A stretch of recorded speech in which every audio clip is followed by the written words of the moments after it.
Hi guys, আসসালামু আলাইকুম। আমি ফারজানা। আজকে আমি তৈরি করে দেখাচ্ছি অমলেট বার্গার। আর এটি খুব অল্প সময় তৈরি করা যায়। তো প্রথমে আমি প্যানে ঘি দিয়ে দিচ্ছি। আমি ঘি ভেজে নিচ্ছি। তো আমি বনরুটিটা মাঝখান দিয়ে কেটে নিয়েছি। তারপর আমি প্যানে ভেজে নিচ্ছি।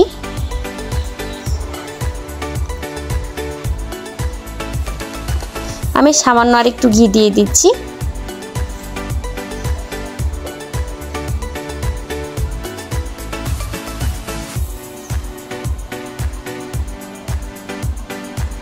আমি ভালো করে ভেজে নিচ্ছি। আমার ভাজা হয়ে গিয়েছে, আমি তুলে নিচ্ছি।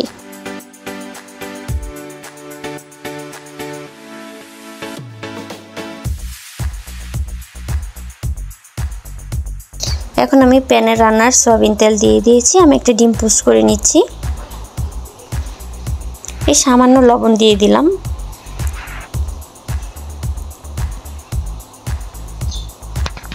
আমি ডিমটা উল্টে পাল্টে ভেজে নিয়েছি। আমার ডিম ভাজা হয়ে গিয়েছে।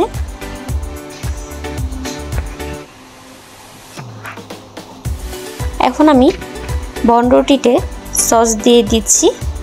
আমি এই সসটা খুব ভালো করে ভরিয়ে নিচ্ছি।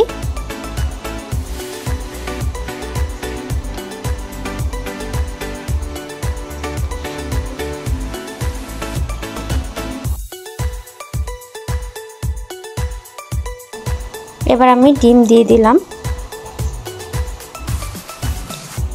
শসা কেটে রেখেছিলাম, শসা দিয়ে দিচ্ছি।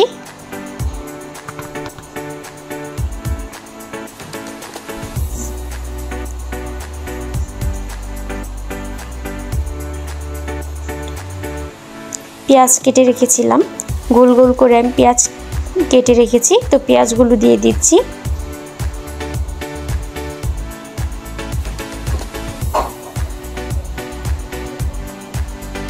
বেশ, আমার তৈরি হয়ে গেল অমলেট বার্গার। এখন আমি সস দিয়ে পরিবেশন করলাম।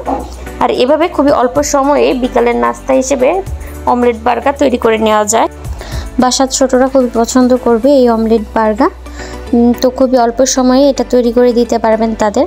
আর আমার ভিডিওটি যারা দেখছেন, যদি ভালো লেগে থাকে তাহলে প্লিজ সাবস্ক্রাইব করে দিন।